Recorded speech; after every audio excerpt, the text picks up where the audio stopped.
ठीक, दंडवत प्रणाम दीदी। हाँ जी, हरे कृष्णा।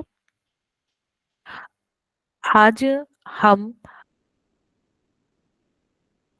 कार्यक्रम सेलिब्रेट करते करते आज हम 15th डे हमारे आज पूरे हो रहे हैं।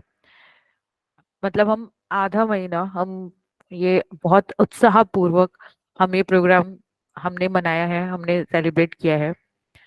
और आज कार्तिक परसमणि का 15th डे है। तो पहले हम मंगलाचरण से यह कार्यक्रम शुरू करते हैं, आरंभ करते हैं।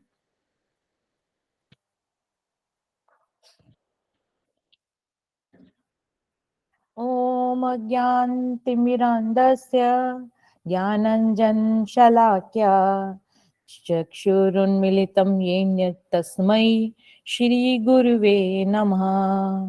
वन्देऽहं श्रीगुरो श्रीयुतपदकमलं श्रीगुरुन् वैष्णवांश्च श्रीरूपं साग्रजातं सहगण रघुनाथान्वितं तं सजीवं सावधैतं सावधूतं परिजन सहितं कृष्ण चैतन्य देवं श्री राधा कृष्ण पादान सहगण ललिता श्री विशाखान्वितांश्च गुर्वे गौरचंद्राय राधिकाय तदालये कृष्णाय कृष्ण भक्ताय तद्भक्ताय नमो नमः। ॐ अज्ञानतिमिरान्धस्य ज्ञानञ्जनशलाकया चक्षुरुन्मिलितं मे तस्मै श्रीगुरुवे गुरुवाय नमः। वाञ्छाकल्पतरुभ्यश्च कृपासिन्धुभ्य एव च पतितानां पावनेभ्यो वैष्णवेभ्यो नमो नमः। हे कृष्ण करुणा सिन्धु दीनबन्धो जगतपते गोपेश गोपिका कांत राधा कांत नमस्तुते। तप्त कांचन गौरांगी राधे वृंदावनेश्वरी वृषभानुसुते देवी प्रणमामि हरिप्रिये।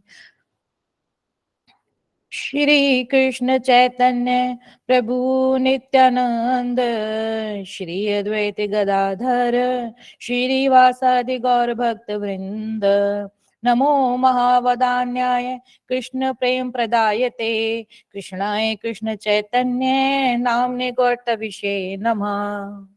हरे कृष्ण कृष्ण कृष्ण हरे हरे हरे राम राम राम हरे हरे। अब आप सभी का आज के सत्र में बहुत बहुत स्वागत है, हार्दिक अभिनंदन। तो आज के कार्यक्रम में आप सभी का अभिनंदन करते हुए मैं अपने स्पीकर्स को भी आमंत्रित करती हूँ। सर्वप्रथम इंदु लेखा सखी के विषय में हमें साधना दीदी बताएंगी और उनके गांव की विशेषताएं भी बताएंगी। फिर रंग देवी सखी का की व्याख्या करते हुए, उनके स्वभाव की व्याख्या करते हुए और उनकी महत्ता की व्याख्या करते हुए देवांगना दीदी हमें उन रंग देवी सखी से मिलवाएंगी आज। और आज हम कुसुम सरोवर का दर्शन करेंगे और वेणु गीत की व्याख्या सुनेंगे। तो सर्वप्रथम मैं आमंत्रित करती हूँ साधना दीदी को। साधना दीदी आप आइए और हमें श्री राधा रानी की बहुत ही अंतरंगा सखी, उनकी अष्ट सखियों में से एक इंदु लेखा सखी के विषय में हम भी बताइए। हरे कृष्णा दीदी। हरे कृष्णा, दंडवत प्रणाम सभी को। हरे कृष्णा दीदी, सभी को दंडवत प्रणाम। दीदी अगर आप अपना कैमरा ऑन करेंगे ना, तो आज अगर सभी अपना कैमरा ऑन करके बोलें तो अच्छा रहेगा। बाकी आपकी इच्छा है। हरे कृष्णा। हरे हरे कृष्णा, कृष्णा दंडवत प्रणाम। दीदी, आपका स्वागत है हरे दीदी। Hare Krishna, thank you so much. गुरुवे गौरचंद्राय राधिकायै तदालये कृष्णाय कृष्ण भक्ताय तद्भक्ताय नमो नमः। नमो विष्णुपादाय गुरुप्रेष्ठाय भूतले श्री श्रीमद्भक्तिवेदांत माधव गोस्वामी निति नामिने साक्षात् गुरु सेवा मूर्तये शब्द ब्रह्मणि प्रतिष्ठिता पतित पावन चरित्राय श्री नारायणाय प्रियो नमः। जय श्री कृष्ण चैतन्य प्रभु नित्यानंद श्री अद्वैत गदाधर शिवासादि श्री गौर भक्त वृंद। हरे कृष्णा कृष्णा कृष्णा हरे हरे, हरे राम राम राम हरे हरे। हरे कृष्णा, सभी को मेरी ओर से दंडवत प्रणाम। हरे कृष्ण। आज हम श्रीमती राधा रानी जी की छठी हरे कृष्णा। इंदुलेखा जी के बारे में चर्चा करने का प्रयास करेंगे। तो कृपा करके अगर मुझसे कोई त्रुटि हो जाए तो मुझे अपनी छोटी बहन समझ के, और भक्ति में भी मैं बहुत बहुत नीचे स्तर में हूँ, तो कृपया क्षमा कीजिएगा।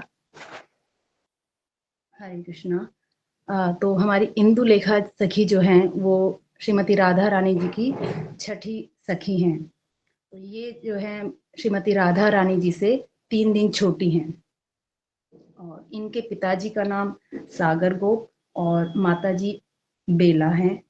और इनका जो कॉम्प्लेक्शन है, इनका जो वर्ण है वो है ग्रीनिश येलो। और इनके जो वस्त्र हैं, वस्त्रों का रंग है अनार के जो फूल होते हैं उसका जो कलर होता है वो इनके वस्त्रों का रंग है। और गौर लीला में श्री कृष्णदास ब्रह्मचारी जी इंदुलेखा सखी के अवतार माने जाते हैं। और ये इंदुलेखा सखी जो है ये बहुत सुंदर गायन करती हैं, और इनका प्रिय राग विहाग है। और भगवान श्री राधा कृष्ण को रसीले फल निवेदन करना इनकी सेवा है। और श्रृंगार सेवा में ये श्रीमती राधा रानी जी के लिए गजरे बनाती हैं, और सुंदर सुंदर हार बनाती हैं। और हार भी इतने सुंदर बनाती हैं जो कि बिना डोरी के अलग अलग फूलों से, रंग बिरंगे फूलों से श्रीमती राधा रानी जी के लिए हार बनाती हैं। ये इनकी सेवा है। और विशेष सेवा में रसोई बनाती हैं श्रीमती राधा रानी जी के लिए, श्री श्याम सुंदर जी के लिए रसोई सेवा भी करती है। और ये हस्तरेखा विज्ञान में निपुण है, और रत्न शास्त्र की भी ये बहुत अच्छी इन्होंने शिक्षा ले रखी है। तो ये जो है राधा रानी जी के लिए सुंदर सुंदर रत्नों से मणियों से आभूषण बनाती हैं। और पूरे ब्रज में जो है ये सबसे सुंदर गायन विद्या में निपुण गोपी है। और इनका जो है तेज चंद्रमा से भी अधिक है। और नृत्य से भी जो है ये श्रीमती राधा रानी जी को और श्री श्याम सुंदर जी को प्रसन्न करती हैं। और इनका गांव जो है वो आंजनौक में है। तो इनके गांव आंजनौक की जो है कैसे नाम पड़ा, तो इसके पीछे एक लीला है सुंदर सी छोटी सी। तो इसमें एक बार क्या होता है कि श्रीमती राधा रानी जी का श्रृंगार कर रही होती हैं सखियां। तो श्रृंगार कर रही होती है तो भगवान श्री कृष्ण की जो बांसुरी की धुन है, भगवान श्री कृष्ण जो है थोड़ा समय पहले जो है अपनी वंशी की धुन बजा देते हैं। अब राधा रानी जी का जो है श्रृंगार अभी पूर्ण नहीं हुआ है।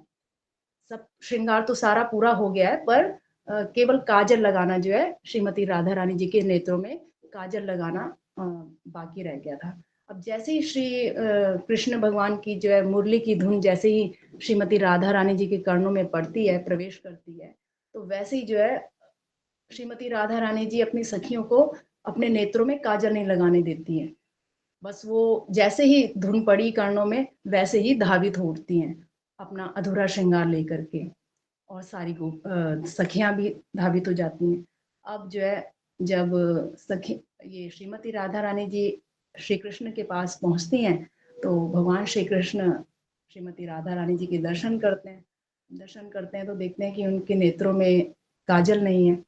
तो भगवान श्री कृष्ण वहीं पे शिला होती है उसी में अपनी उंगली से घिसते हैं और श्रीमती राधा रानी जी के काजल से उनका श्रृंगार कर देते हैं नेत्रों का। तो ये जिस शिला में भगवान श्री कृष्ण अपनी उंगली से घिस करके श्रीमती राधा रानी जी को काजल का श्रृंगार करते हैं, तो ये अंजनी शिला कहलाती है। तो इसी की वजह से जो है गांव का नाम आंजनौक पड़ा। तो ये इसकी जो है एक छोटी सी लीला है कि इंदुलेखा सखी जी के जो है गांव का नाम आंजनौक किस प्रकार से पड़ा।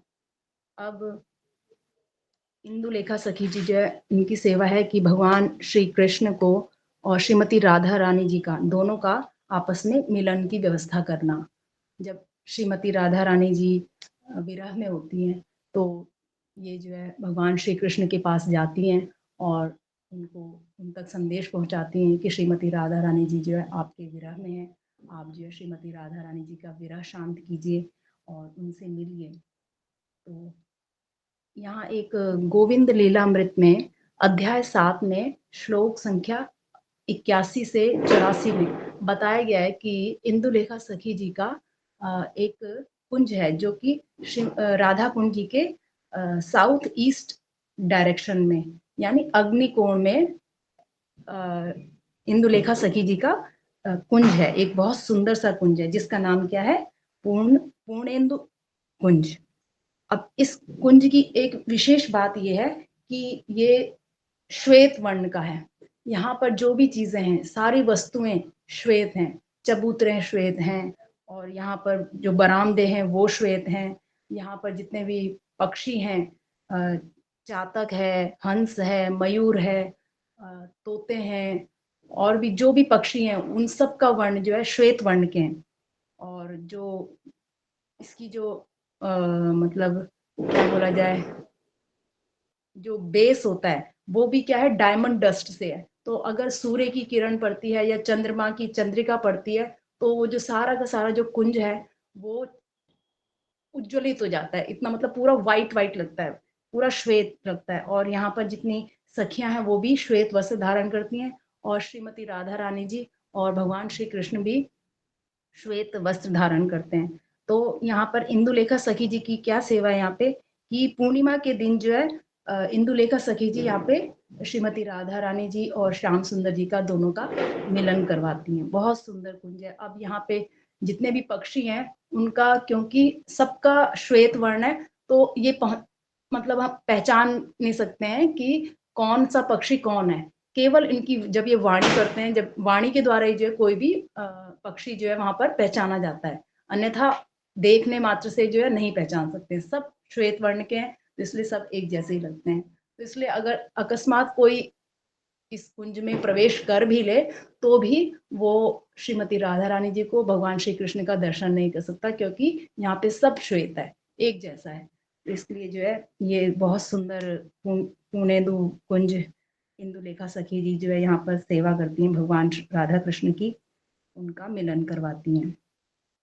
तो और श्रीमती राधा रानी जी का और भगवान श्री कृष्ण का मिलन कराने में किस तरह से योगदान करती हैं इंदुलेखा सखी जी, कि जब भगवान श्री कृष्ण के पास जाती हैं और बताती हैं कि श्रीमती राधा रानी जी जो है बहुत विरह में है, इनका जो है विरह शांत करवा कीजिए, क्योंकि विरह आपकी वजह से है तो इसको शांत भी आप ही कर सकते हैं। श्रीमती राधा रानी जी को जो है चंद्रमा की किरणें भी शीतलता प्रदान नहीं कर रही हैं। क्यों? क्योंकि जब श्रीमती राधा रानी जी चंद्रमा को देखती है तो आपका स्मरण होता है, और आपका स्मरण होता है तो वो चंद्रमा की जो किरणें हैं वो श्रीमती राधा रानी जी को शीतलता नहीं प्रदान करती, बल्कि उनको मतलब और भी ज्यादा अग्नि के समान जो है उनको, उनका जो पूरा शरीर जो है चंद्रमा की चंद्रिका से धधक जाता है, क्योंकि उनको आभास होता है कि चंद्रमा से वो आपका स्मरण करती हैं। इसलिए जो है चंद्रमा भी उनको शीतलता प्रदान नहीं करता। और जब हम बहुत सुंदर सुंदर जो है कुसुम की शैया बनाते हैं श्रीमती राधा रानी जी के लिए, तो उस कुसुम की शैया बनाते हैं तो उसमें भी जो है उनको वो भी जो है आनंददायक नहीं लगती। क्यों? क्योंकि उस शैया में भी उनको क्या होता है, अग्नि की शैया का भाव आता है कि ये जो है मैं अग्नि की शैया पर लेटी हूँ। क्यों? क्योंकि ताम्र वर्ण वाले पत्ते जो है वो लाल रंग से बनी हुई है शैया, जिससे जो है उनको श्रीमती राधा रानी जी को जो भगवान श्री कृष्ण का ही स्मरण हो जाता है। और इस कारण जो है उनको अग्नि का ही भ्रम होता है कि भाई मैं जो है कुसुम की शैया पर नहीं हूँ, अग्नि की शैया पर हूँ। तो इस तरह से इंदुलेखा सखी जी जो है भगवान श्री कृष्ण के पास जाती हैं और उनसे विनती करती हैं कि हे केशव, आप जो श्रीमती राधा रानी जी का विरह शांत कीजिए। तो केशव का क्या अर्थ है? केश का अर्थ है आनंद प्रदान करने वाला, और व का अर्थ है युवतियों का जीवन स्वरूप। तो आप जो है श्रीमती राधा रानी जी के जो है जीवन स्वरूप हैं। आप जो है कृपा करके श्रीमती राधा रानी जी के विरह को शांत कीजिए। तो इंदुलेखा सखी जी का इतना योगदान है कि ये मतलब भगवान राधा कृष्ण युगल सरकार का मिलन करवाती हैं। और एक जो है बहुत सुंदर लीला जो कि इंदुलेखा सखी जी ने जो है श्रीमती राधा रानी जी को श्रृंगार उनका खूब सुंदर से समय लेकर के बहुत सारा समय लगा करके श्रीमती राधा रानी जी का खूब श्रृंगार किया। और श्रृंगार करने के बाद श्रीमती राधा रानी जी श्याम सुंदर जी से मिलने के लिए श्री यमुना जी के तट पर पहुंची। अब दोनों यमुना जी के तट पर बैठे हैं और श्रीमती राधा रानी जी श्याम सुंदर जी से बोलती हैं कि मैं कैसी लग रही हूँ।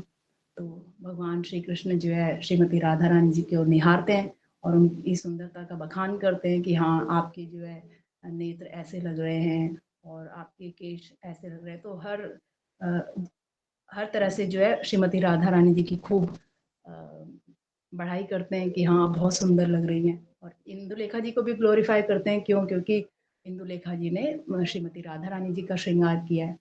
और जो है फिर जब श्रीमती राधा रानी जी सब चीज़ों के बारे में बोलते हैं भगवान श्री कृष्ण, तो श्रीमती राधा रानी जी पूछती हैं कि आपने सब चीज़ों की तारीफ की पर मेरे मुखमंडल के लिए आपने कुछ भी नहीं बोला। तो फिर भगवान श्री कृष्ण बोलते हैं कि हाँ, आपका जो मुखमंडल है वो चंद्रमा के समान सुंदर लग रहा है।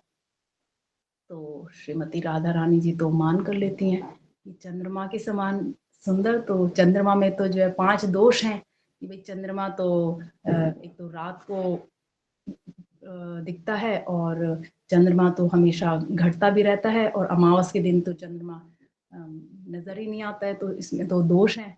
तो आपने जो है चंद्रमा के समान मुझे कैसे बोल दिया। तो चंद्रमा से जो है उनको चंद्रावली का भी स्मरण आ गया। तो थोड़ा सा राधा रानी जी इसलिए भी मान कर बैठती है। अब जो है श्री कृष्ण भगवान तो फंस जाते हैं। अब राधा रानी जी ने मान कर लिया। अब भगवान श्री कृष्ण बोलते हैं कि नहीं, अगर तुम ऐसा क्यों सोच रही हो, चंद्रमा तो जो है शीतलता प्रदान करता है ना। और चंद्रमा के अंदर अगर 5 दोष हैं तो 5 गुण भी तो हैं, है ना। चंद्रमा जो है सारी जितनी भी औषधियाँ होती हैं, जब पेड़ पौधों में जो फल फूल होते हैं वो चंद्रमा की रोशनी से ही पुष्ट होते हैं और उसी में जो है वो बढ़ते हैं, है ना। तो और भी कई गुण हैं जो कि चंद्रमा में है। तो आप ऐसा क्यों समझ रही हो। तो श्रीमती राधा रानी जी मान कर लेती हैं और भगवान श्री कृष्ण को छोड़ के चली जाती है। अब भगवान श्री कृष्ण तो फंस जाते हैं। अब बहुत विचार करते हैं क्या करें। श्रीमती राधा रानी जी रूठ के चली गई। अब राधा रानी जी रूठ करके वन में कहीं चली जाती हैं। श्री कृष्ण भगवान भी जो है उनको ढूंढ रहे होते हैं, कहाँ है राधे राधे करके ढूंढ रहे होते हैं, कहाँ गई श्रीमती राधा रानी जी। अब श्रीमती राधा रानी जी बैठी हैं एक जगह पर, शांत सी जगह पर बैठी हैं। वो रो रही हैं, उनके आंखों से भगवान के लिए जो है भगवान को याद करके कि भाई अब मान कर लिया है पर अंदर अंदर से तो भगवान के प्रति प्रेम है। तो वो अश्रुपात हो रहा है श्रीमती राधा रानी जी का। अब वहीं पे जो है क्या कहते हैं, इंदुलेखा सखी जो है वहां पर आती हैं, देखती है कि भाई श्रीमती राधा रानी जी रो रही हैं। अब भगवान से विरह के कारण जो है श्रीमती राधा रानी जी बहुत दुखी हैं।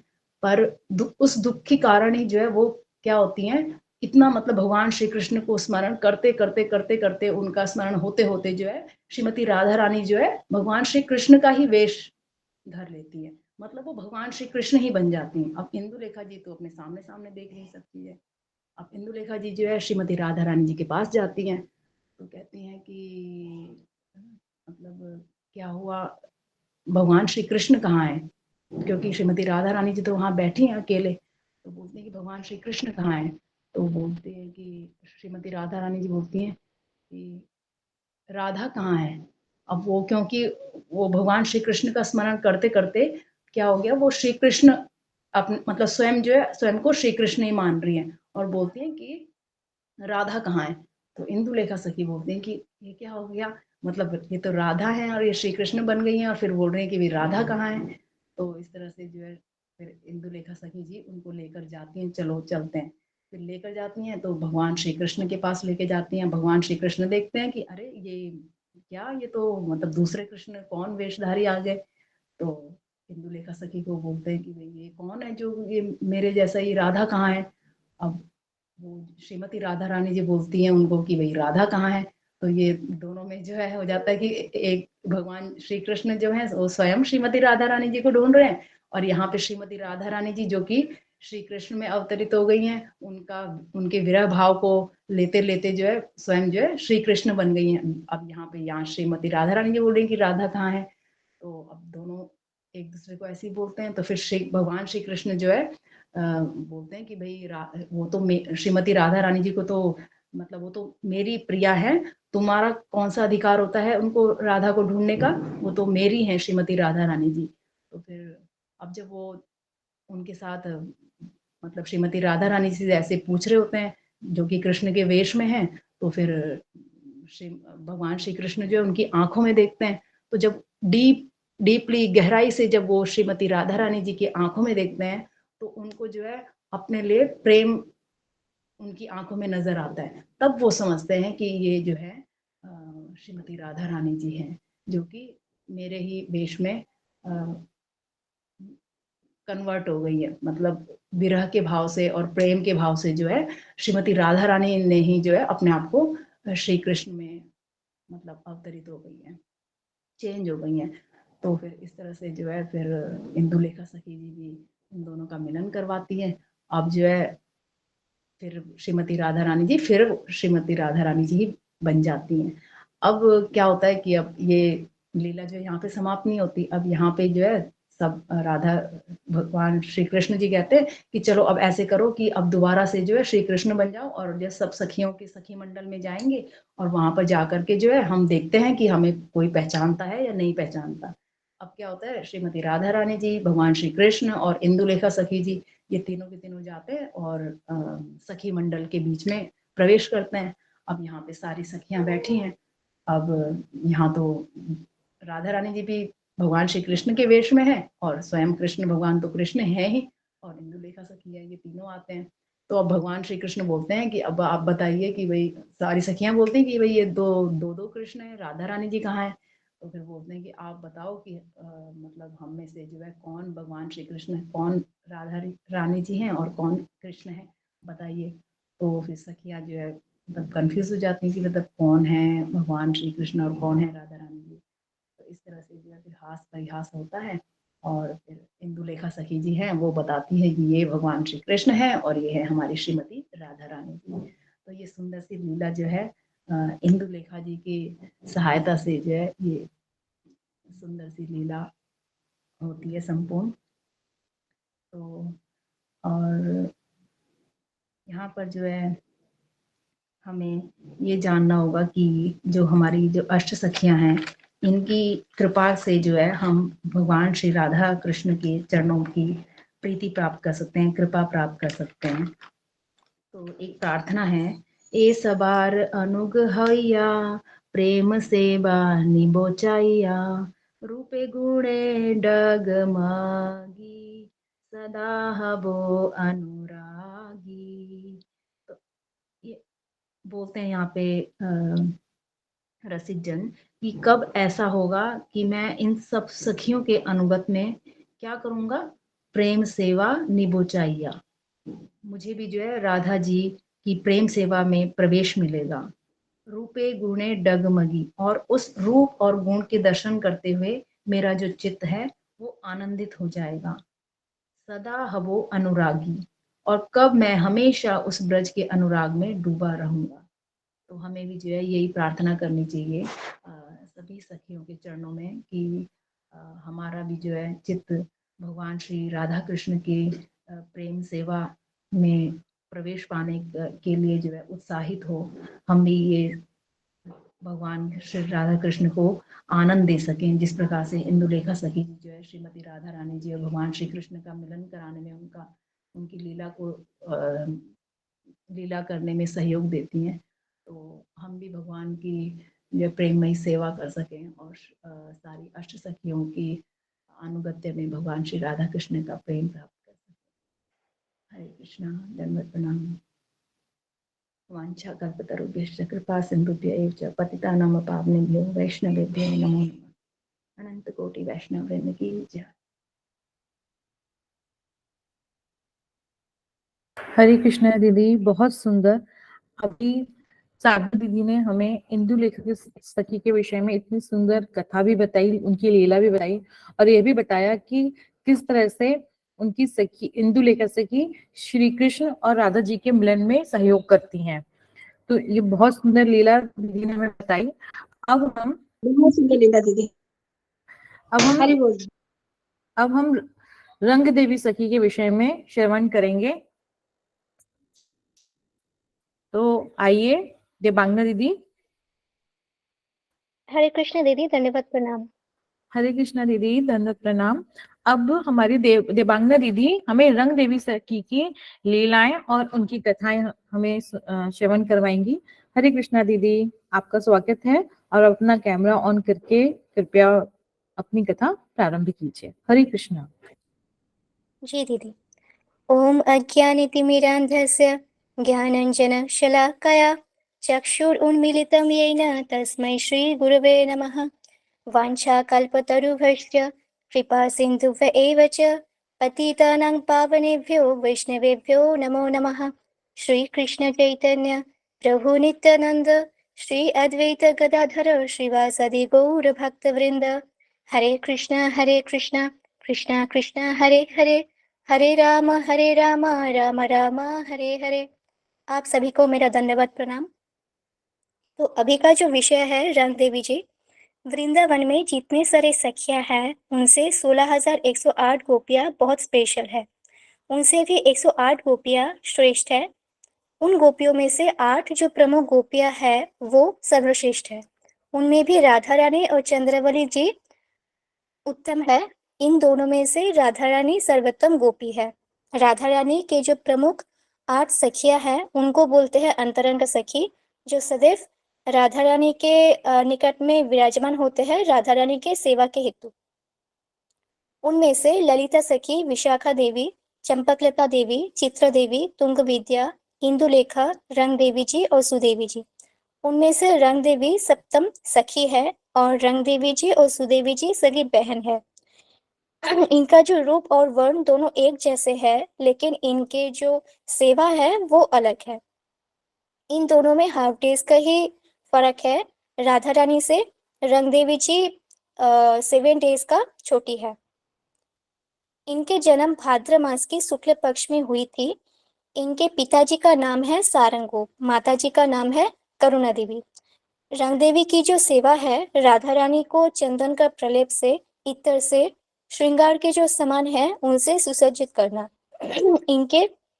इनको चमर से शीतल वायु प्रदान करना, शीत ऋतु में राधा रानी के लिए जो कोयला होती है उनकी व्यवस्था करना, राधा रानी को पत्रावली से सुसज्जित करना। कहीं बोला गया है कि राधा रानी के जो नतनी है उनके रूप में भी विराजमान होते हैं रंग देवी जी।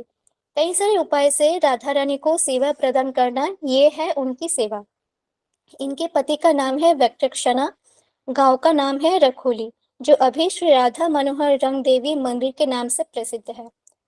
तो भगवान श्री कृष्ण के वाम भाग में विराजमान होते हैं सुदेवी जी, और राधा रानी के डान भाग में विराजमान होते हैं रंग देवी जी चमर के साथ।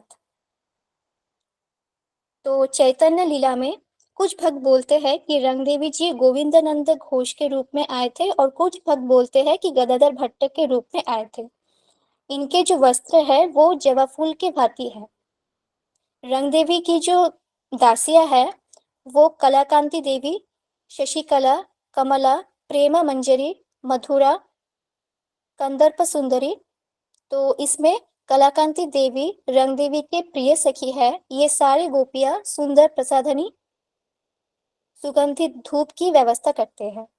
एक बार जब रंग देवी और सुदेवी मथुरा में मक्खन बेचने के लिए जाते हैं, कृष्णा, मधुमंगल और सारे गोप बालक बोलते हैं कि आप लोगों को कर देना पड़ेगा या फिर टैक्स देने पड़ेंगे। तो ऐसे करके रास्ता रोक लेते हैं। फिर रंग देवी और सुदेवी और सारी गोपियां बोलते हैं कि हम नहीं देंगे, आप कौन हो जो आपको हम कर देंगे, क्योंकि राधा रानी ही तो है हमारे वृंदावन के ईश्वरी। फिर ये बोल के जब गोपियां जा रही थी, कृष्णा ने सारे दूध दही मक्खन का मटकी फोड़ने लगे। मटकी फूटने लगा और कृष्णा और सारे ग्वाल बाल हर्ष उल्लास सहित मक्खन दूध दही खाने लगे। फिर रंग देवी और सारी गोपियां बहुत क्रोधित हो जाती है। फिर वे चले जाते हैं राधा रानी को शिकायत करने बरसाना, क्योंकि राधा रानी ही तो है वृंदावन की रानी। फिर जब राधा रानी को शिकायत करने लगे कि श्याम सुंदर हमको कर मांगने लगे और फिर से हमारा सारा मटकी फोड़ दिया। फिर राधा रानी ने बोला, आज जब कृष्ण आएंगे तो मैं उनसे बात नहीं करूंगी। फिर सबने बोला, हाँ ये ठीक रहेगा, ये सबक सही रहेगा। जब कृष्णा आते हैं राधा रानी को मिलने के लिए, फिर कृष्णा बोलते हैं, राधा रानी मैं तुमसे मिलने आया हूँ। फिर राधा रानी बोलते हैं कि कौन हो आप, मैं आपसे क्यों मिलूं। फिर कृष्णा बोलते हैं कि मैं मधुसूदन। फिर राधा रानी इसके जवाब में बोलते हैं कि मधुसूदन मतलब भ्रमर, तो फिर आपको तो वन में जाना होगा। फिर श्याम सुंदर बोलते हैं कि मैं गोपाल हूँ। फिर इसके जवाब में राधा रानी बोलते हैं कि गोपाल जो गायों का रखवाला है वो, फिर आपको तो गायों के पास जाना चाहिए।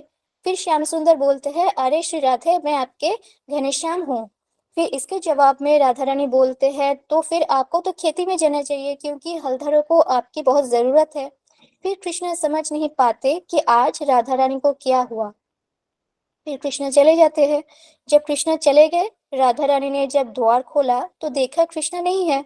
फिर सोचा कृष्ण सच में चले गए, ऐसे करके व्यथित हो जाते हैं और कृष्णा यमुना जी के पास बैठ के अपने व्यथा प्रकट करने लगते हैं। फिर रंग देवी सुदेवी जब कृष्णा के पास आते हैं, कृष्णा को पूछते हैं कि कृष्णा क्या मैया यशोदा ने कुछ बोला। कृष्णा जवाब देते हैं कि नहीं। क्या ग्वाल बाल आपके साथ नहीं खेल रहे हैं इसके लिए व्यथित है। तब भगवान श्री कृष्ण बोलते हैं कि ऐसा कुछ नहीं, क्या कुछ खो गया है। फिर कृष्णा बोलते हैं कि मेरी जो प्राण प्रियतमा है वो खो गई है, मुझसे रूठ गई है और मेरी बात नहीं सुन रहे हैं। फिर रंग देवी जी बोलते हैं, ओ कृष्णा हम आपके पास राधा रानी को लेके आएंगे, आप नहीं जानते हम ब्रज गोपियां सब कुछ कर सकते हैं।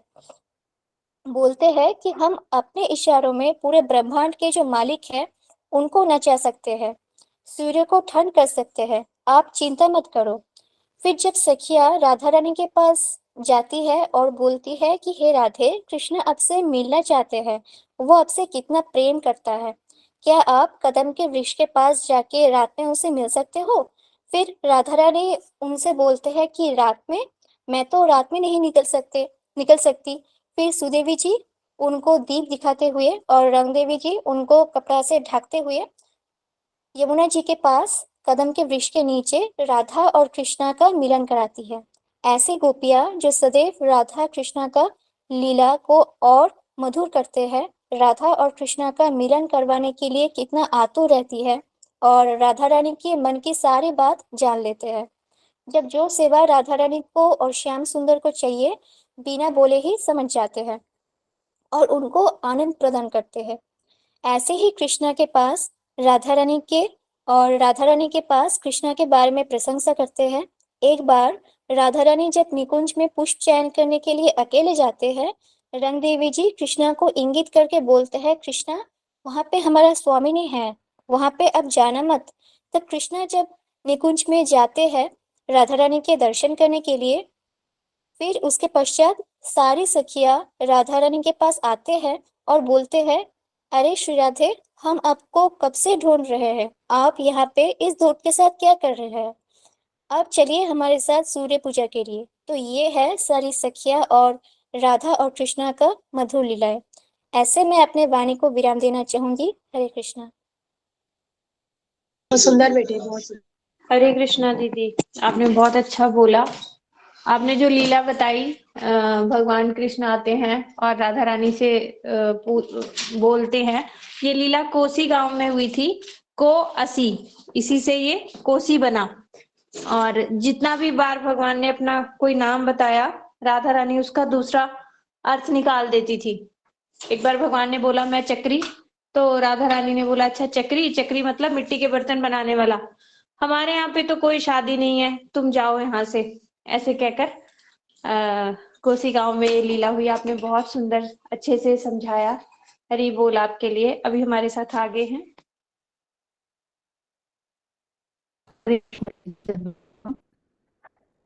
अब हम सब कृष्ण जी हैं जो कुसुम सरोवर के दर्शन करवाएंगे। हरे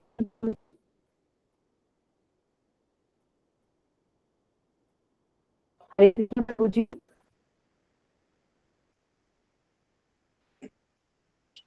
हरे कृष्णा, दंडवत प्रणाम। आवाज आवाज पहुंच रही है हमारी? एक मिनट, आवाज आ रही है सही? हेलो, आ रही है आवाज प्रभु आ जी, रही आवाज आ रही है? ठीक, आ रही है। हाँ जी बिल्कुल। आप सभी को दास का दंडवत प्रणाम। और आज का सबसे पहले जो है प्रणाम करते हैं। ओम, प्रभु जी आप कैमरा ऑन कर सकते हैं क्या? बस कैमरा ऑन कर रहे हैं। ओम अज्ञानतिमिरान्धस्य ज्ञानाञ्जनशलाकया चक्षुरुन्मीलितं तस्मै श्रीगुरुवे नमः। श्री चैतन्य मनोभीष्टं स्थापितं येन भूतले स्वयं रूपः कदा मह्यं ददाति स्वपदान्तिकं। वन्देऽहं श्रीगुरुं श्रीयुतपदकमलं श्रीगुरुं वैष्णवांश्च श्रीरूपं साग्रजातं सहगण रघुनाथान्वितं तं सजीवं साद्वैतं सावधूतं परिजनसहितं कृष्ण चैतन्य देवम श्री राधा कृष्ण पादान सहगण ललिता विशाखान्वितांश। हे कृष्ण करुणा सिंधु दीन बंधु जगतपते गोपेश गोपिका कांत राधा कांत नमस्तुते। तप्त कांचन गौरांगी राधे वृंदावनेश्वरी वृषभानुसुते देवी प्रणमामि हरिप्रिय। वांछा कल्पतरुभ्यश्च कृपा सिंधुभ्यैव च पतितानां पावनेभ्यो वैष्णवेभ्यो नमो नमः। श्री कृष्ण चैतन्य प्रभु नित्यानंद श्री अद्वैत गदाधर श्रीवासादि गौर भक्तवृंद। हरे कृष्ण कृष्ण हरे हरे हरे राम राम राम। आप सभी को दंडवत प्रणाम दास का। तो जो है कुसुम सरोवर, सभी को दास का दंडवत प्रणाम। और अगर ये प्रभु का जो है ये पावन जो कथा कहने में, ये लीला कथा कहने में ये अकिंचन, ये दास जो है असमर्थ है, और गुरुदेव श्रील गुरुदेव की कृपा से जो है यह जो है अवसर मुझे प्राप्त हुआ है। अगर इसमें कोई जो है कहने में कुछ त्रुटि रह जाती है तो उसके लिए जो है क्षमा प्रार्थना। आप सभी के चरणों में दंडवत प्रणाम। तो कुसुम सरोवर जो है उत्तर प्रदेश के मथुरा शहर में गोवर्धन जो परिक्रमा क्षेत्र है वहां से 2 किलोमीटर दूर स्थित है, राधा कुंड के पास। और यह जो है क्या कहते हैं, एक ऐतिहासिक स्थल में माना जाता है। और 450 फीट लंबा और 60 फीट गहरा है। और जो है कुसुम सरोवर जो है क्या कहते हैं, यह जो है श्री राधा कृष्ण की जो है लीलाओं का जो केंद्र रहा है। जैसा कि नाम से इसमें स्पष्ट है, कुसुम, कुसुम यानी जो है कुसुम कहा जाता है पुष्प को। और सरोवर, सरोवर यानी जो है एक ऐसा स्थान जहाँ पे जो है फूलों की सुंदर जो है बगिया हो और उसके बगल जो है कोई जलाशय हो। तो जो है इसमें जो कथा आती है कि यहाँ जो है राधा रानी जो है पुष्प जो है चयन का मतलब जो है पुष्प तोड़ने आया करती थी, क्योंकि वह जो है अपने सखियों के लिए जो है एवं जो है अपने आध्यात्मिक कार्यों के लिए जो है उनको पुष्पों की आवश्यकता होती थी, जिसके लिए जो है पुष्प यहाँ पे चयन करने नित्य प्राय आया करती थी। तो एक बार जो है वह जो है पुष्प अपना जो है चयन कर रही, तो उसमें जो है क्या कहते हैं भगवान जो है थोड़ा सा लीला करने के जो है मतलब उसमें भाव से जो है प्रश्न करते हैं कि आप कौन हो और बिना पूछे जो है यह पुष्प क्यों चयन कर रही है, आपने जो है मुझसे पूछा। तो राधा रानी जो है एक बार जो है झपक जाती हैं, जैसे एकाएक कोई जो है जान पहचान का हो और क्या करे वह जो है हमसे प्रश्न कर दे, ऐसा प्रश्न कर दे जो है थोड़ा कम समझ में आए कि जो है आप पुष्प क्यों तोड़ रही हो। भाई पुष्प जो है तो पूजा के लिए ही तोड़ा जाता है, या फिर आध्यात्मिक कार्यों के लिए ही तोड़ा जाता है, या किसी की माला बनाने के लिए, भगवान को चढ़ाने के लिए। तो राधा रानी जो है फिर भगवान श्री कृष्ण फिर उनसे प्रश्न करते हैं कि आप कौन हो, पुष्प क्यों जो है यहाँ पे जो है क्यों तोड़ रहे हो बिना पूछे। इसी तरीके जब 3 बार जो है 3-4 बार भगवान श्री कृष्ण जो है उनसे जो है प्रश्न करते हैं। तो जो है राधा रानी थोड़ा सा गंभीर स्वर में कहती हैं कि आप कौन हो, जो है आप हमसे जो है ये जो है प्रश्न करने का मतलब जो है आप क्यों कर रहे हो, जो है आप कौन हो, यहाँ के स्वामी हो। तो भगवान श्री कृष्ण कहते हैं कि जो है हाँ मैं जो है एक धर्मात्मा हूँ और मैं जो है यहाँ का जो है स्वामी हूँ। तो जो है राधा रानी कहती हैं उनसे कि ऐसा है कि जो है कि जो है व्रज की रानी तो मैं हूँ, और जो है क्या क्या कहते हैं जो है आप जो है किस अधिकार से जो है मुझे रोक सकते हो।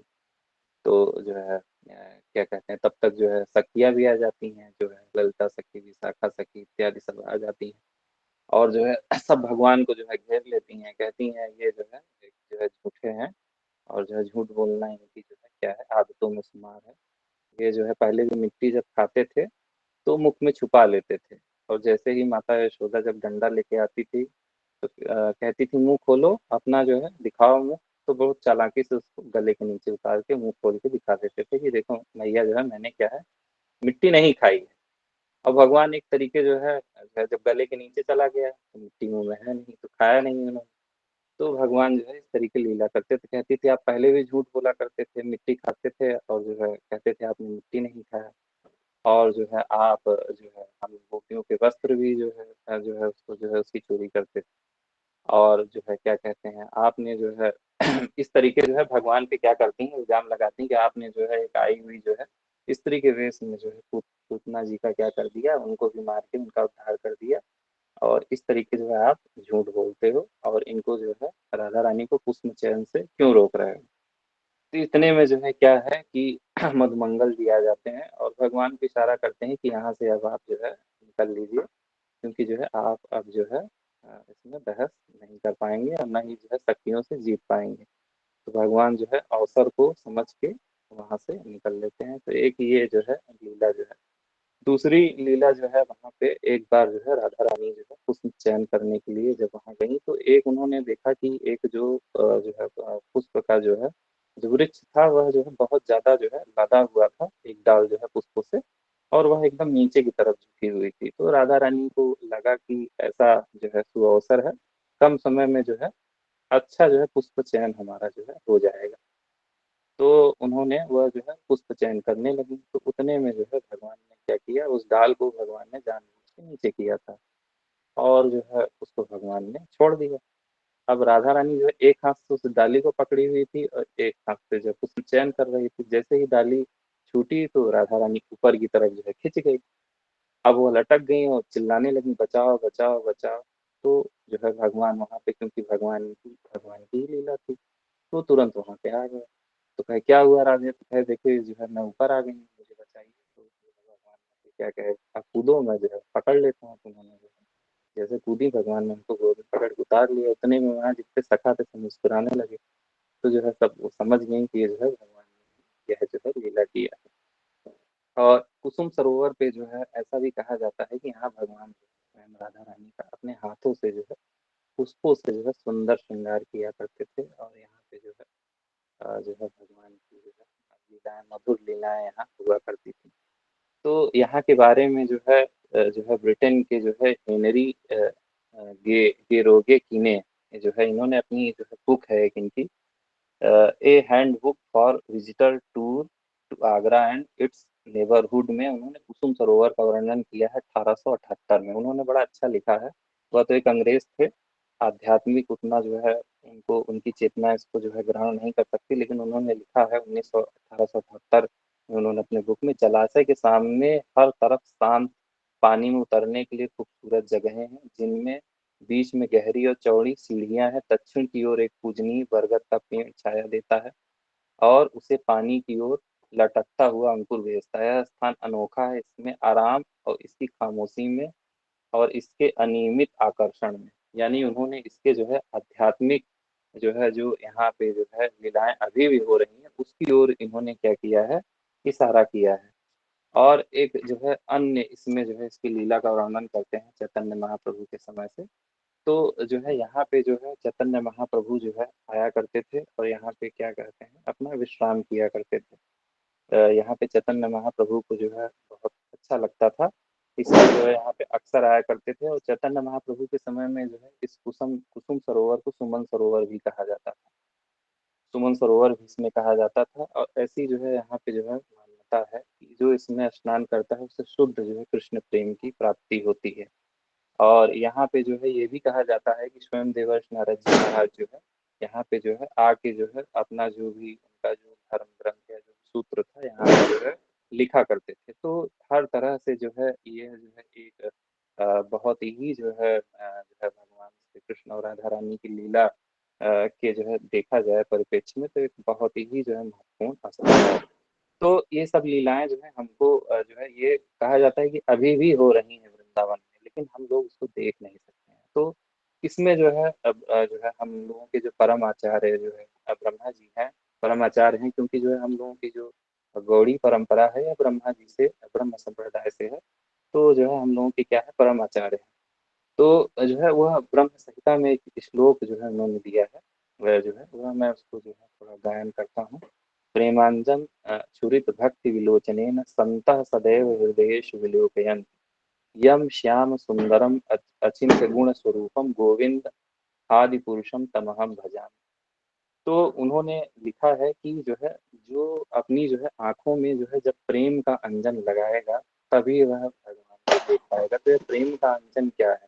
तो प्रेम का अंजन जो है यह भक्ति की जो है क्या है गहराई है। यह भक्ति और निष्काम जो है प्रेम की क्या है गहराई है, जो है ब्रज वासियों को ही प्राप्त है। एक्चुअल में देखा जाए तो यह ब्रज वासियों को ही प्राप्त है, क्योंकि ब्रज में अगर हम प्रवेश करते हैं तो देखते हैं तो वहाँ का जो केंद्र बिंदु है वह जो है श्री किशोरी जी और जो है गोविंद है, भगवान श्री कृष्ण है। तो जो है ब्रज का जो सारा जो है सुबह से शाम तक जो है गोपियां हैं वह जो है वो कोई भी कार्य कर रही हो, लेकिन उनका जो है केंद्र बिंदु केवल रहता है जो है भगवान श्री कृष्ण को जो है क्या करना, प्रसन्न करना। श्रृंगार भी है तो अपने लिए नहीं, वो केवल जो है भगवान श्री कृष्ण को प्रसन्न करने के लिए जो है एक एक कार्य होता है। इस प्रकार जो है जीव जो है क्या कहते हैं निष्काम हो जाता है।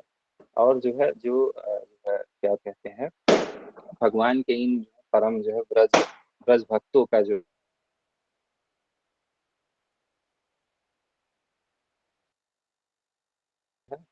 गोपियों के जो भक्त हैं उनका अनुगत्य करता है, तब जाके वह ब्रज में तो यानी जो है हम लोगों की क्या है चेतना जो है अशुद्ध है।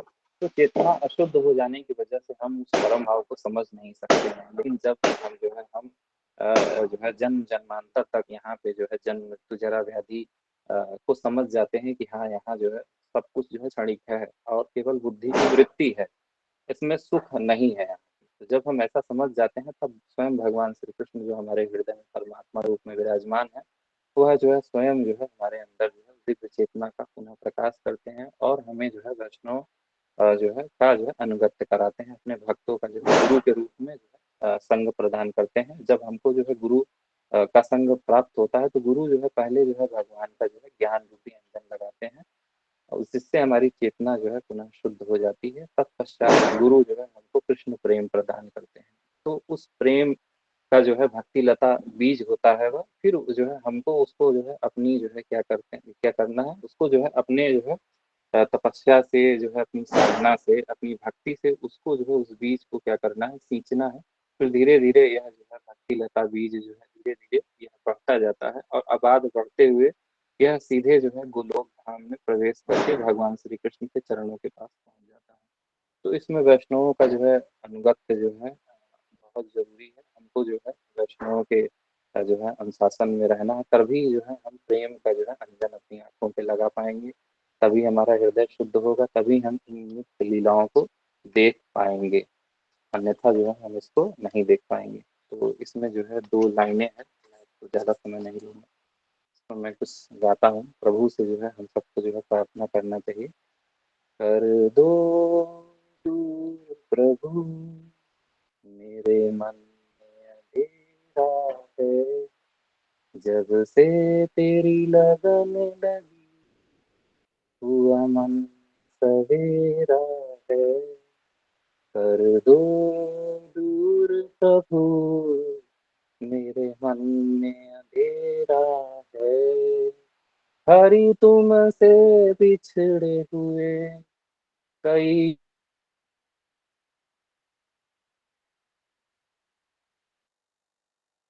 युग बीत गए, हरि तुमसे बिछड़ हम लौटिए तुम, बस मन में प्यार तेरा है। तो बहुत भावुक लाइन है, इसको मैं आगे नहीं गा सकता हूँ। और इसी के साथ जो है मैं अपनी वाणी को देखता हूँ। तो प्रभु से प्रार्थना करना चाहिए कि ये परम प्रभु कृष्ण से किशोरी जी हमको जो है कृपा कीजिए और दुख में संसार से अपनी सेवा में लीजिए, क्योंकि प्रभु की सेवा ही जो है परम है और उसी से जो है सेवा ही जो है परमानंद है। क्योंकि परम प्रभु श्री कृष्ण जो है जब हमें सेवा प्रदान करते हैं, अपनी सेवा में लेते हैं, तो वही जो है वो परम आनंद है। क्योंकि जहाँ जो है भगवान के भक्त हैं, वहीं पे जो है भगवान है। और जो है यही एक जो है भगवान श्री कृष्ण को प्राप्त करने का सबसे जो है आसान मार्ग है कि हम जो है प्रभु के भक्तों का जो है अनुगत्य करें, उनके चरणों की शरण लें। इसीलिए चैतन्य महाप्रभु ने जो है जब उनसे जो है रूप गोस्वामी ने पूछा था कि मैं तो जो है बंगाल से जो है बांग्लादेश से जो चला आया, मैं वहाँ मंत्री था, अब मैं क्या हूँ, आप मुझे कुछ बताइए। तो इलाहाबाद प्रयागराज क्षेत्र में जो है उन्होंने जो है कहा था कि जो है रूप जो है मैं कुछ नहीं हूँ, मैं जो है क्या बोलते हैं गोपी भक्त पद कमलियो दास दासानु दास। जो गोपी के जो भक्त हैं, जो गोपियों का जो पालन करते हैं, उन भगवान के जो है मैं दास के दासों का 100 टाइम्स क्या हूँ, 100 दास नीचे दास हूँ। तो ये है जो है चैतन्य महाप्रभु ने हम लोगों के लिए रखा था, जिससे जो है हम लोग तिनके से भी अधिक तुच्छ एवं पेड़ से भी अधिक सहनशील बने, जिससे जो है हम एकदम निष्काम हो सकें। और जब हम पूर्णतः निष्काम हो जाएंगे, जब हमारे अंदर कोई भी भगवान की सेवा के सिवा कोई इच्छा नहीं रह जाएगी, तो हम स्वतः जो है भगवान श्री कृष्ण को देख सकते हैं। वैसे भगवान श्री कृष्ण ही हैं, हम उन्हीं में हैं, वो हम मुझ में है। सर्वत्र जो है सारी ऊर्जाएं उन्हीं से आ रही हैं। श्वास की शक्ति, प्राण की शक्ति, स्मृति की शक्ति, हमारी जो स्मृति है, जो इसमें मैं बोल रहा हरे हूँ, कृष्णा। हरे वो कृष्णा सब है। प्रभु जी, हमारे समय की थोड़ी सी सीमा है, इसलिए थोड़ा ठीक जल्दी है, आप मैं समराइज कर दीजिए। ठीक है। हरे कृष्ण, धन्यवाद, प्रणाम। इसी के साथ मैं अपनी वाणी को विराम देता हूँ। वांछा कल्पतरुभ्यश्च कृपा सिंधुभ्येव च पतितानां पावनेभ्यो वैष्णवेभ्यो नमो नमः। आप सबको धन्यवाद, प्रणाम। हरि बोल। हरे कृष्णा प्रभु जी, आपका बहुत बहुत धन्यवाद। आपने बहुत सुंदर कुसुम सरोवर की लीलाएं बताई। कुसुम सरोवर में मध्याह्न लीलाएं होती हैं और राधा रानी यहाँ पर सुंदर पुष्प चयन करने के लिए आती हैं। जैसा कि नाम ही से पता चलता है, कुसुम सरोवर यानी यहाँ बहुत सुंदर सुंदर फूल खिले होते हैं। राधा रानी वहां से फूल चयन करके श्याम सुंदर के लिए माला गूंथती है और फिर राधा कुंड पास में ही है। राधा कुंड पे ठाकुर जी और राधा रानी सखियों के साथ दोपहर का प्रसाद लेते हैं और फिर उनकी आरती होती है। जो मध्याह्न आरती हम लोग करते हैं वो राधा कुंड पे होती है, सखियां करती हैं वो आरती। यशोमती नंदन ब्रजवर नागर, मतलब अब यशोदा के लाला ब्रजवर नागर अब नागर बन गए हैं, मतलब बड़े हो गए हैं, गोपियों के प्रेमी बन गए हैं।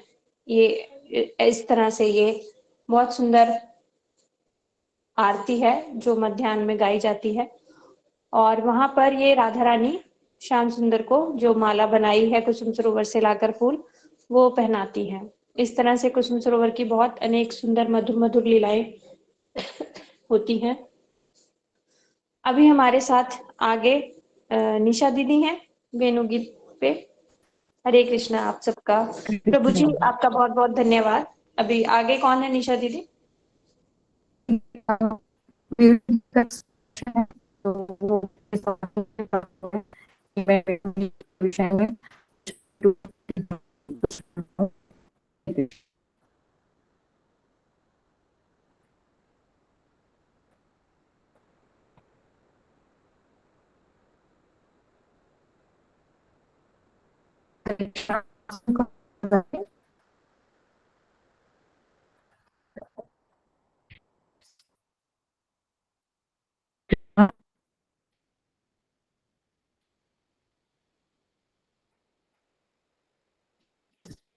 गुरुवे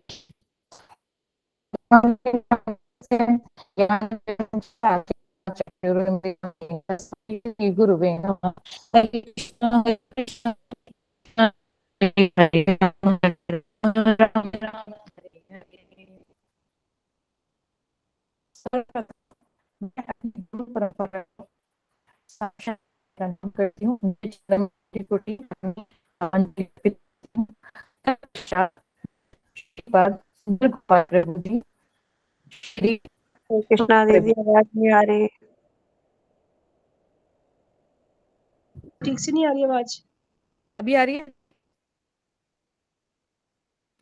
हरि बोल। हाँ भी आ रही है।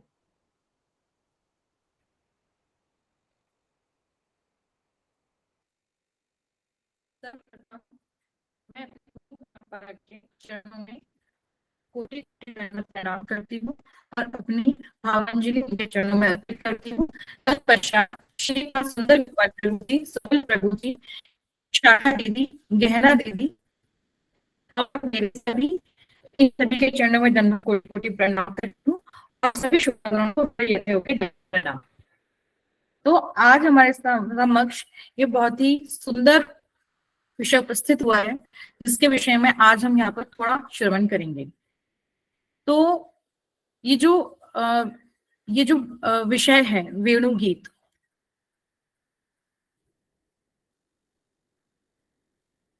तो ये जो विषय है वेणु गीत, यह भागवतम का एक पार्ट है।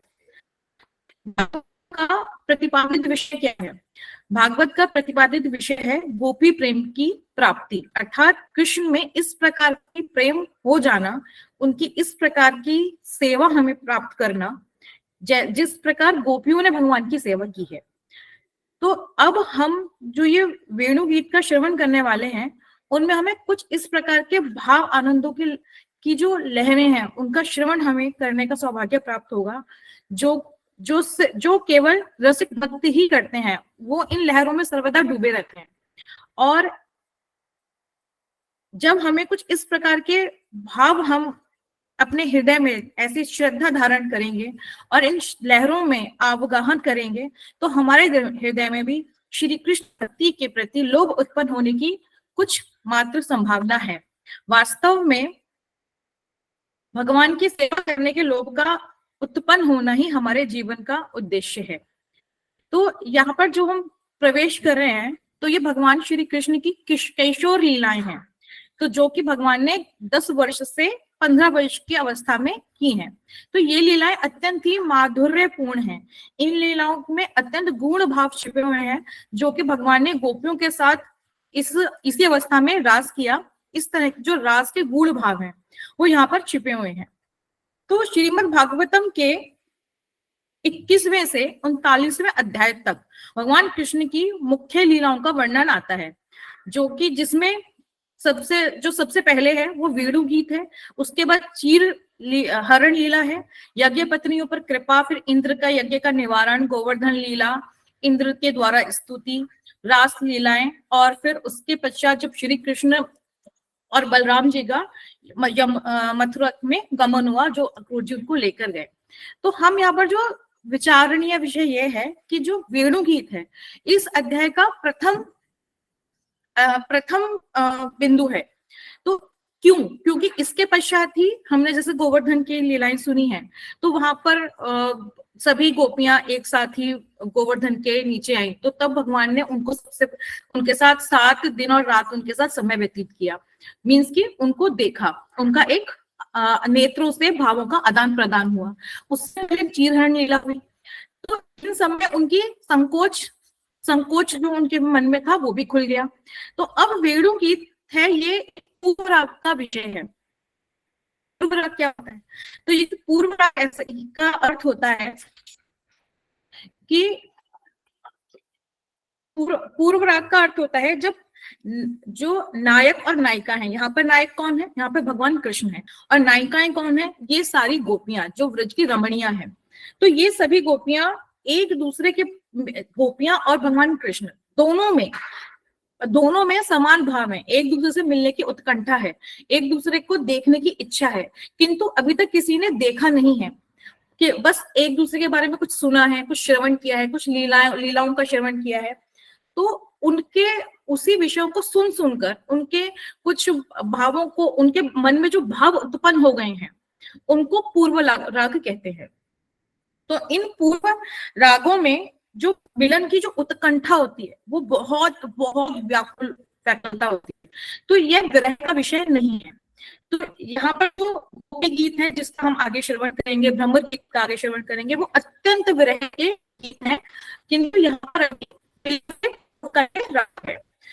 तो अब हम यहाँ पर जो श्रवण कर रहे हैं, तो यही हमारे जो महाप्रभु हमें इस यहाँ पर हमें महाप्रभु का यही अवदान था कि जीव मात्र के हृदय में कृष्ण प्रेम को निमज्जित कर देना।